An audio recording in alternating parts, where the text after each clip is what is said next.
সুপ্রিয় বন্ধুগণ, আসসালামু আলাইকুম। বাগেরহাট ৬০ গম্বুজ মসজিদের সামনে এমন কিছু ফল বিক্রেতা আছে। এখানে কিন্তু যেটা কাঠবাদাম আপনারা অনেকেই চিনে থাকেন। এই কাঠবাদামগুলো খেতেও কিন্তু সুস্বাদু এবং স্বাস্থ্যের জন্য কিন্তু অনেক ভালো। খেয়েছিলাম, অনেক স্বাদ লেগেছিল। আর এই সাথে আরেকটা ফল যেটা আমার জীবনে ১ম খেয়েছি। এটা হচ্ছে গোল ফল, অর্থাৎ গোল পাতা থেকে গোল পাতার যে গাছ হয়, এই গাছের ভিতরে যে ফলটা হয়, এই ফলটা হচ্ছে গোল ফল। তো ৬০ গম্বুজ মসজিদে আমরা যখন প্রবেশ করি, আমরা যখন উপস্থিত হই ছন্নছড়া টিম, তখন এটার ভিতরে যখন ঢোকার চেষ্টা করি, ঢুকেছিলাম এবং প্রতি জনপ্রতি আমাদেরকে ৩০ টাকা করে একটা টিকিট নিয়েছিল। তারপরে আমরা ভিতরে ঢুকলাম। ভিতরের মানে পরিবেশটা অনেক পরিচ্ছন্ন ছিল। ভালো লেগেছিল যে যখন আমরা ভিতরে ঢুকলাম, ঢোকার পরে ডান সাইডে ছিল হচ্ছে বাগেরহাট জাদুঘর, আর সোজা গেলে সেই ৬০ গম্বুজ মসজিদ, যেটা দেখার জন্য প্রচুর দর্শনার্থী, প্রচুর পর্যটক এখানে উপস্থিত হন। সেই ৬০ গম্বুজ মসজিদে আমরা উপস্থিত হতে পেরেছিলাম, যার কারণে আমরা দেখাতে পেরেছি আপনাদেরকে ৬০ গম্বুজ মসজিদের।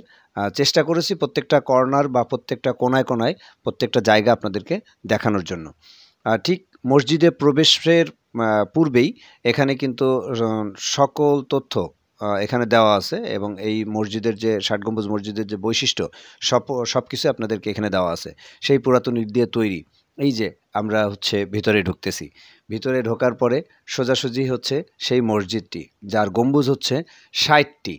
তো আমি ছোটোবেলায় দেখেছিলাম, বা ছোটোবেলায় শুনেছিলাম যে এই ৬০ গম্বুজ নাকি গোনা যায় না, গুনতে গুনতে নাকি অনেক সময় কম হয় বা বেশি হয়। তো আমার কাছে তেমনটা আমি পাইনি। তবে আমরা যারা গিয়েছিলাম তাদের টিম মধ্যে একজন ছিল যে হচ্ছে ৬০টা গোনেনি, সে গুনেছিল ৭০টা। ভালো লেগেছিল যে এখনও পুরাতন ইট দিয়ে। তবে এখানে হচ্ছে কিছু পরিষ্কার পরিচ্ছন্নতার জন্য আপনারা দেখতে পাচ্ছেন যে ওখানে বাঁশের সিঁড়ি দেওয়া আছে, যেটাকে মই আমরা বলি, সেখানে সিঁড়ি দেওয়া আছে। আর যেহেতু জুম্মার দিন ছিল, আশপাশ থেকে বিভিন্ন মাদ্রাসা থেকে ছাত্ররা এসেছিল এখানে মানে জুম্মার নামাজ আদায় করার জন্য। আমাদেরও আল্লাহ তৌফিক দিয়েছিল যে আমরা ওখানে জুম্মার নামাজ আদায় করেছিলাম। আপনাদেরকে প্রতিটা কর্নার দেখাচ্ছি, প্রতিটা জায়গা দেখাচ্ছি, যাতে আপনাদেরও ভালো লাগে। আরেকটা বিষয় হচ্ছে যে মসজিদ থেকে বের হলেই একটা সাইডে একটা সুন্দর দিঘি আছে, যেটা হচ্ছে ঘোড়া দিঘি। তো এই ঘোড়া দিঘিতে আমরা দেখেছিলাম লাল শাপলা, লাল পদ্ম। অনেক ভালো লেগেছিল। আর পরিষ্কার পরিচ্ছন্ন পরিবেশে এত সুন্দর একটি জায়গা, আমাদের প্রত্যেকেরই উচিত, যেমন একটা পবিত্র জায়গা সবসময় পরিষ্কার পরিচ্ছন্ন রাখা উচিত। আর বিশেষ করে এখানে কিন্তু যে বিভিন্ন রকম পর্যটক বা দর্শনার্থী আমার মনে হয় যে প্রতিদিনই আসেন। আমরা যেহেতু শুক্রবার ছিল, গিয়েছিলাম, দেখেছিলাম যে প্রচুর দর্শনার্থী এখানে এসেছে। শুধু যে মুসলিম তা কিন্তু নয়, বিভিন্ন জাতির মানুষ এখানে এসেছিল এটা দেখার জন্য।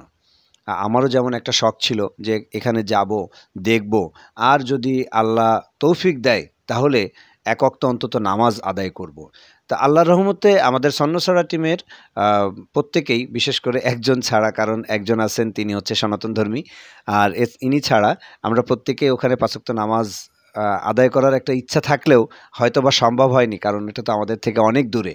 তো ইনশাআল্লাহ আলহামদুলিল্লাহ আমরা জুম্মার নামাজ আদায় করেছিলাম এই মসজিদে। এবং এখানকার যে পিলারগুলো আছে আপনারা দেখতে পাচ্ছেন, এই পিলারগুলো কিন্তু অনেকটা, যেগুলা মানে ভেঙে গেছে বা ধসে গেছে, সেগুলা কিন্তু এখানে ঠিক করা হয়েছে এটা ঢালাই করে। আর যেগুলা এখনও অক্ষত অবস্থায় আছে, তবে সেগুলাকে রাখা হয়েছে। আর নারীদের জন্য এখানে আছে, মা বোন যারা আছেন, যারা আসবেন এখানে নামাজ আদায় করার ইচ্ছা আছে, তারা কিন্তু এখানে নামাজ আদায় করতে পারবেন। আমরা কিন্তু গিয়েছিলাম এবং আপনাদের কিন্তু দেখাচ্ছি, প্রত্যেকটা গম্বুজ কিন্তু আপনাদেরকে দেখাচ্ছি। যেটা বাইরে থেকে দেখা যায় সেটা কিন্তু আমরা ভিতর থেকে দেখাচ্ছি। আর দেখুন ডান পাশে কিন্তু মা বোনদের নামাজের জায়গা আছে।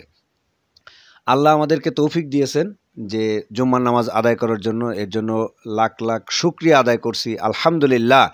আপনারাও যারা ওখানে যাবেন অন্তত এক ওয়াক্ত নামাজ আদায় করে আসবেন। আল্লাহ হয়তো আমাদের সেই নামাজের ওসিলায় আমাদের জীবনের সকল গুনাহ মাফ করবেন। দেখুন বন্ধুরা, এখানে কিন্তু সেই পুরাতন আমলকার সেই পরিস্থিতি এখনও পর্যন্ত আছে, কারণ এই ইটগুলা কিন্তু অনেক পুরাতন। আর বিশেষ আপনাদের কাছে কিছুই বলার নাই। পরিবেশটা আশা করি অনেক ভালো লাগবে। আপনারা সময় পেলে চলে যাবেন। ভালো থাকবেন সবাই, সুস্থ থাকবেন। আল্লাহ হাফেজ।